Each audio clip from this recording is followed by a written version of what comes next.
Mickaël Quiroga, apparemment, Oui. ça va mieux pour vous que la semaine dernière? Oui, finalement, je m'y fais à ce couvre-feu. Au début, quand le président a convoqué TF1 et France 2 pour nous annoncer la nouvelle, j'étais dans le doute. J'avais des appréhensions, disons des réserves. Alors je sais que les autorités font ça pour notre bien, gentiment, avec amour. Mais au bout d'un moment, on a envie de dire... Tu m'emmerdes gentiment, affectueusement, avec amour, mais tu m'emmerdes. Avec la pratique, je me rends compte que globalement, je m'y fais. Et bon, ça change 2-3 trucs. Moi, par exemple, j'habite à côté d'un bar. Avant, j'avais les mecs bourrés à 23h qui gueulaient sous mes fenêtres. Avec le couvre-feu, à 21h, c'était terminé. Maintenant, ils étaient bourrés à 19h. C'est mieux. Alors, bien sûr, je vous rappelle qu'il faut boire avec modération. Malheureusement, si vous buvez après 21h, modération, il est comme vous, il est coincé chez lui. Donc, on est obligé de se débrouiller tout seul. Bref, le couvre-feu, je m'y fais. Enfin, je m'y faisais. Jusqu'à ce que Rému prenne la parole. Pardon, Jean Castex. Moi, je trouve qu'il ressemble plus à Louis de Funès. Oui, mais avec l'accent de Rému. C'est juste flippant. Voilà, un couvre-feu étendu à de nouveaux départements. En ce moment, la France, elle est un peu comme une adolescente qui se découvre un bouton d'acné tous les jours, vous voyez. Et le problème, c'est qu'à la longue, elle aura tellement de boutons, elle n'osera plus sortir du tout. Alors attention, parce qu'avec le couvre-feu, de plus en plus de gens se reconnectent aux applis pour se retrouver virtuellement ou même pour travailler. Ouais. Et il arrive des accidents. On croit qu'on est déconnecté et en fait, non.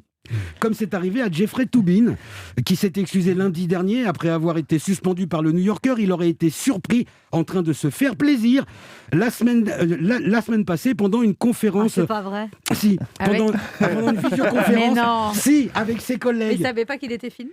Il croyait qu'il avait déconnecté en fait. Tout de Et suite puis, après la visio. voilà. Louise Et branle. si vous voulez, ils étaient en visio. Il y en a un qui a dit on peut faire une petite pause 5 minutes. Donc Jeffrey a dit bah oui. Il a coupé, mais c'était pas coupé. Et puis il s'est fait une petite paluche. Non, mais en 5 minutes de pause, lui, tranquille. Après, pourquoi? Je vois pas ce qu'il y a. Non, mais c'est pas interdit. Non, c'est pas interdit, C'est pas mais je vois. interdit, mais c'est interdit de le faire devant tout le monde. Je vois pas ce qu'il y a d'excitant. mais j'imagine qu'on le à une voyait réunion de pas. travail. Si, on l'a vu. Non, mais Oui. on voyait que le haut, on voyait pas le bas. Mais non, mais lui, à un moment donné, il se lève, il est chez lui, il croit que c'est déconnecté. Quand il a été chercher le sopalin. Donc, voilà. On sent L'horreur. l'expérience. Quelle horreur. Non, enfin bon, bref, précisons. C'est la nature. Ouais, Bah mais oui. bon, quand même, quoi. Précisons tout de même que Jeffrey Toobin est un homme de 60 ans. C'est peut-être pour ça d'ailleurs qu'on appelle les hommes de 60 ans des sexagénaires. Ah oui. Ça fait rire que moi. En tout cas, je me demande ce qui a été le plus embêtant pour lui. De s'être fait prendre en flag ou de ne pas avoir pu finir.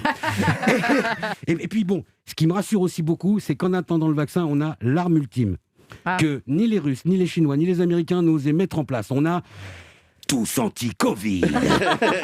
C'est la fameuse application. L'appli Voilà. On est sauvés. que Voilà. Castex n'avait pas téléchargé. Ouais. Voilà, et qui vient de changer de nom, Ah oui. puisqu'avant ça s'appelait Stop Covid. Stop Covid. Voilà, alors moi j'ai envie de lancer une appli Stop Conneries, parce que à propos de changement de nom, il faudrait peut-être qu'ils se rappellent que c'est les Gilets jaunes qui voulaient changer le nom de la République, ils voulaient passer de la 5e à la 6e.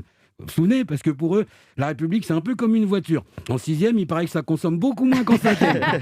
Moi, je dis ça, je dis rien. J'en sais rien, j'y connais rien en voiture. Bravo.